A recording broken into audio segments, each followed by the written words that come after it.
Right, good afternoon, and thanks for clicking on to the Wednesday edition of Vogan's European Outlook. Hope you're enjoying the content here on the channel, and if you are, be sure to drop a comment, but even more important than that, be sure to hit that like button and subscribe to the channel. It is very much appreciated.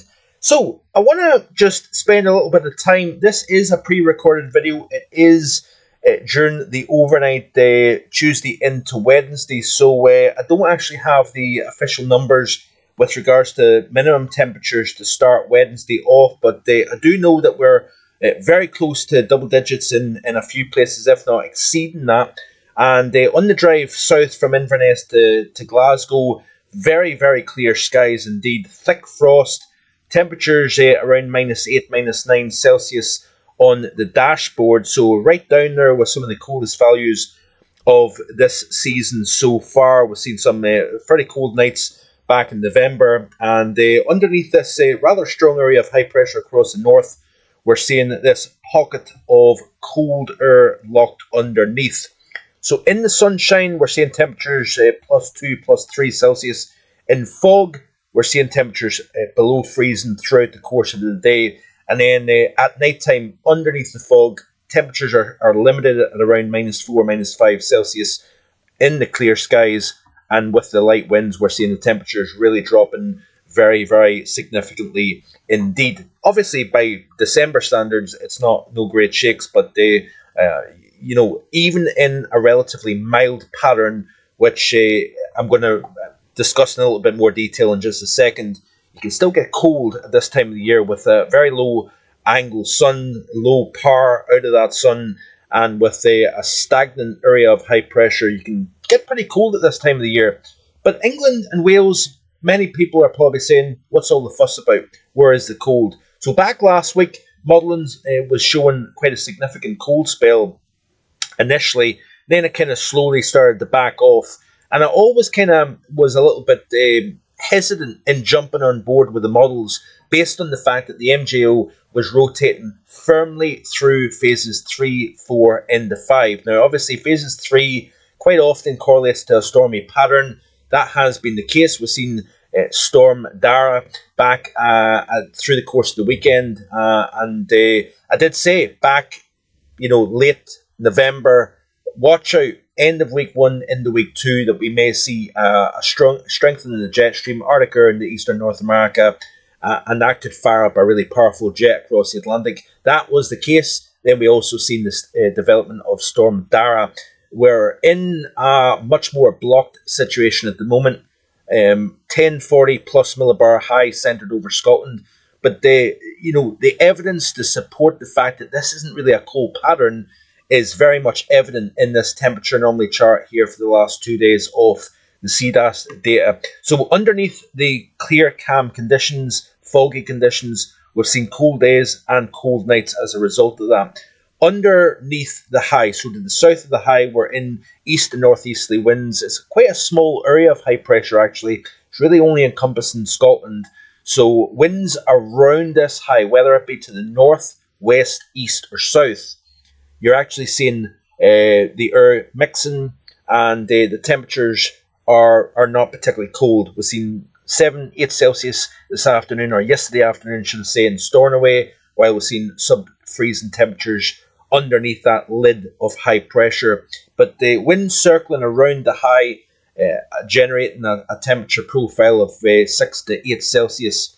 And we are also seeing quite cloudy conditions as well within the wind flow surrounding the area of high pressure itself. So up the Western Isles, Northern Isles, and down underneath over England and Wales, we've seen fairly cloudy skies and breezy conditions. Feeling chilly in the wind right enough, but it's not particularly cold out with. And you notice here that we've not got a particularly significant cold pull over the near continent at the moment. So those northeasterly winds, even the 850 temperatures, are no great shakes for the time of the year. So generally speaking, this is a cold pocket very locally in an overall mild setup. I hope that is fairly clear to see. I've seen a couple of comments yesterday, and I'm trying my best not to bite or get nippy with people, but it can sometimes be somewhat frustrating when you see some comments and people are kind of picking out what they want to hear.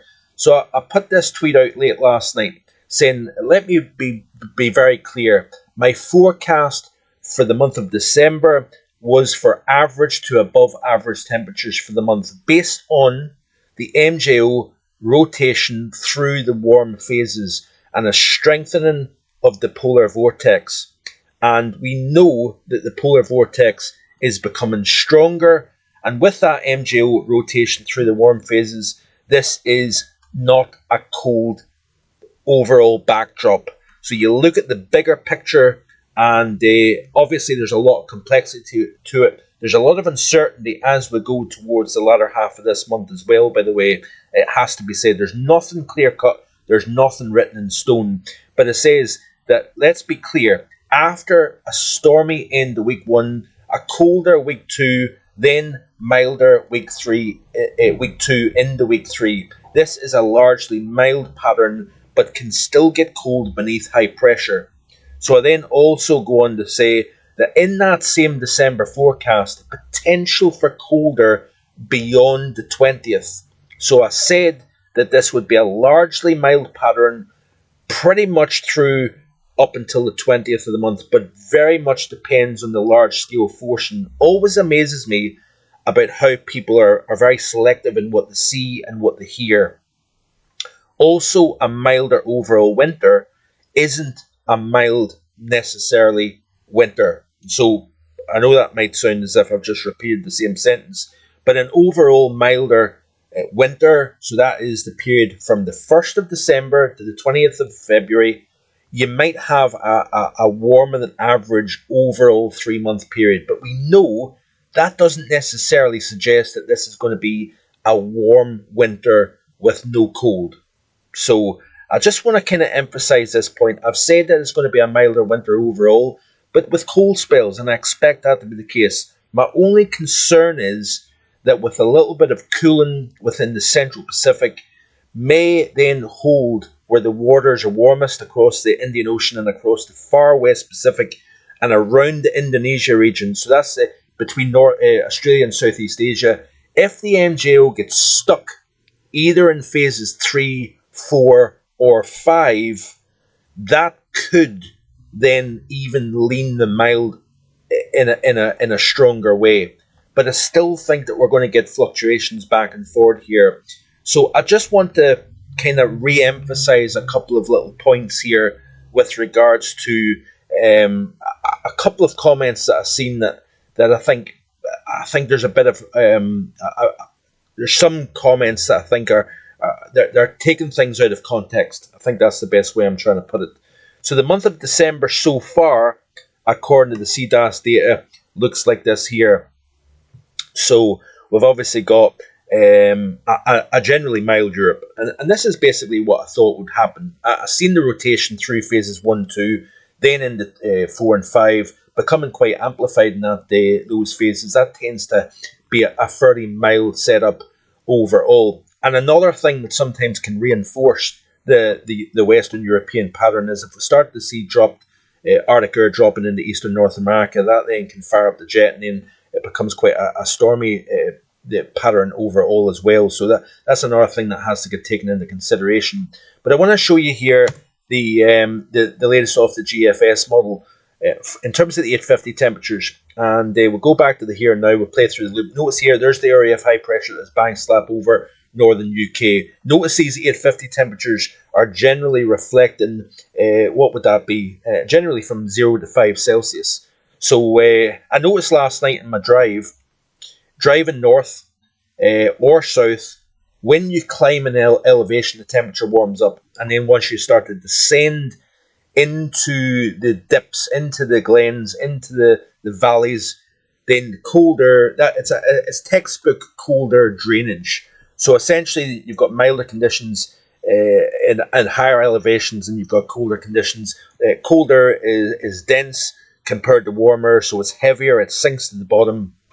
When you've got gently sloped glens within Central Highland, underneath the clear, calm conditions, you've got optimum conditions for radiational cooling to take place, hence why we've got temperatures into the minus minus double digits in a few spots. This is the pressure pattern at the moment, by the way.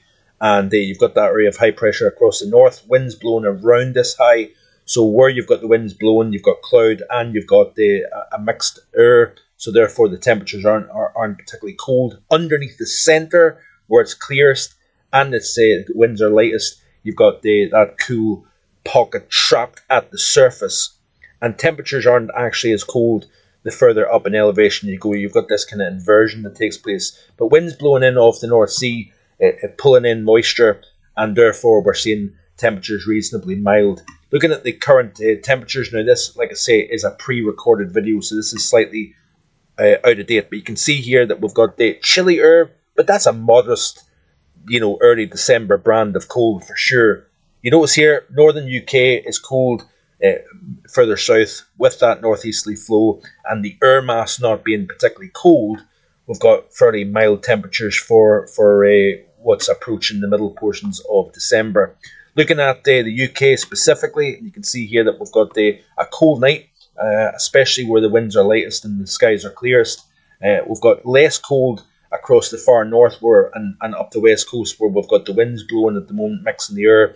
And then obviously you've got the 5s, 6s and 7s across the bulk of England and Wales as well. So not a hugely cold night, but there's some pockets across central and southern Highland that is really, really cold at this moment in time. So, let me have a look and see here real quick. With regards to the latest of the modelling here, this is the latest with regards to the MJO. So we're in that amplified phase 5 at the moment. We are projected to go into phases 6 and then start leaning towards phases 7.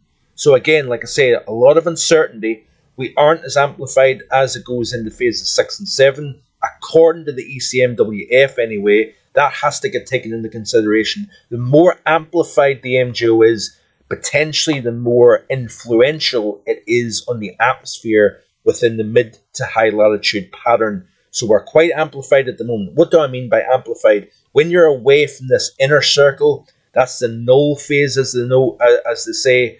Once you're away from that, the further away you are from the null phase and towards the edge of this phase diagram, the stronger that upward motion is in a given area of the tropical belt. So we're in the maritime continent at the moment, reasonably strong, and therefore it's dictating a generally mild pattern across Western Europe. We're seeing more Arctic air getting driven into Eastern North America, but the pattern is moderating on the other side of the Atlantic as well. But the question mark is, what happens once we move through phases 6 and then into phases 7 of the MJO? Now, in terms of the stratosphere, we do have a strengthening of the polar vortex, and what is going to happen is it looks as if that is becoming stronger and stronger. Let's hope that we can see some, if you're wanting cold and snow, and I know not everybody does, but let's hope that this trend here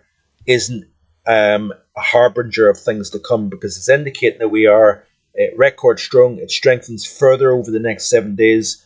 Then it weakens, but it stays above the average line, which is that thick red line in the middle. So the thick blue line, it's hard to see, I get that, but that thick blue line represents the ensemble mean, and the thick red line represents the climatological average.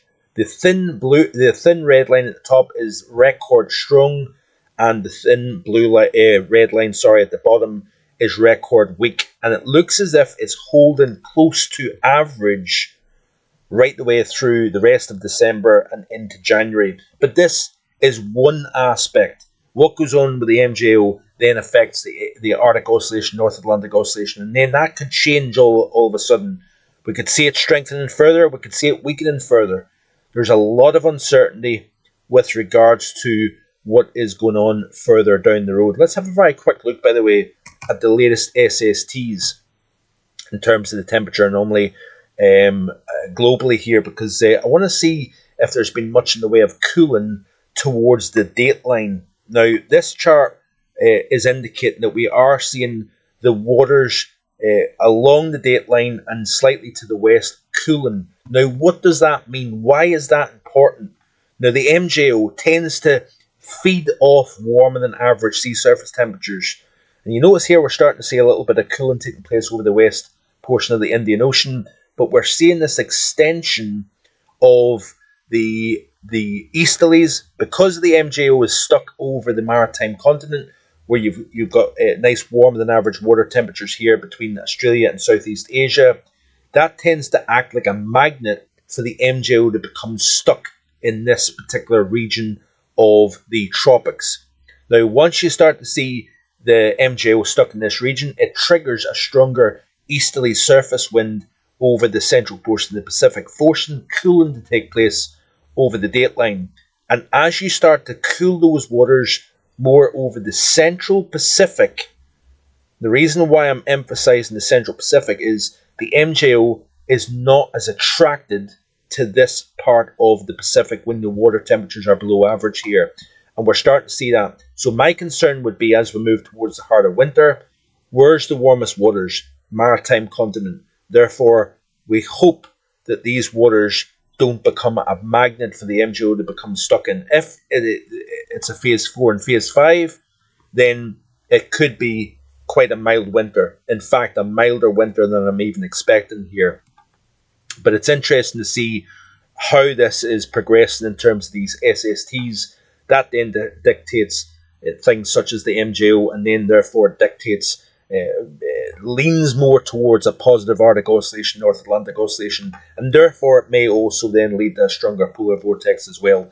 So everything is kind of interlinked, but it's a very complex system, obviously, and it's trying to decipher exactly what's taking place. One fly in the ointment, by the way, would possibly be that the MJO it can be overridden heading back. So the cold phases of the MJO is the Central Pacific, phases 7 and 8. And phases 7 and 8 is towards the dateline. I meant to actually say that just a second ago. When you've got the warmer waters within the Central Pacific, that then can make it easier for the MJO to get into the phases of 7, 8, and then 1, which is over the central portion of the Pacific. That's why cold lovers tend to want to see, if you're in a La Nina or an El Nino, you want to see those cold waters closer towards South America and warmer waters towards the Central Pacific here. That allows the convection and the Walker circulation to then become more attracted to that Central Pacific in terms of upward motion.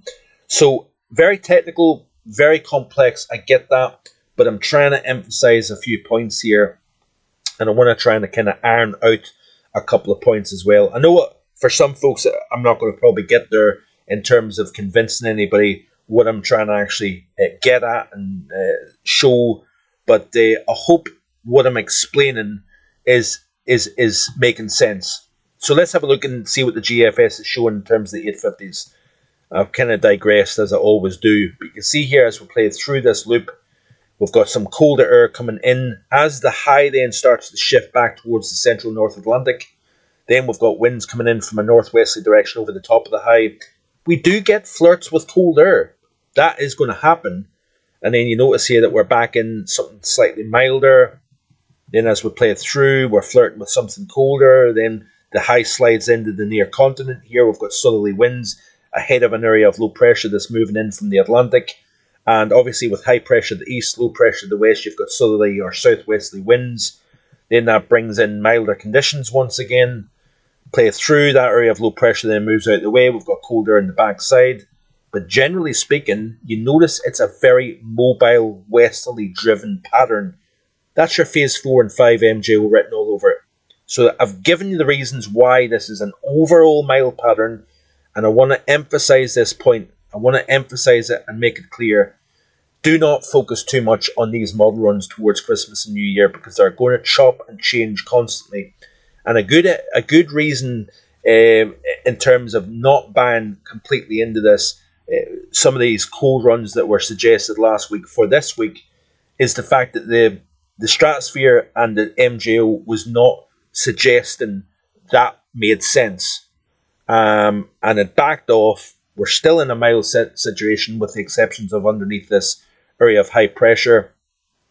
And Bob's your uncle. I want to say this and make it clear that I said a generally mild setup through at least the 20th of the month.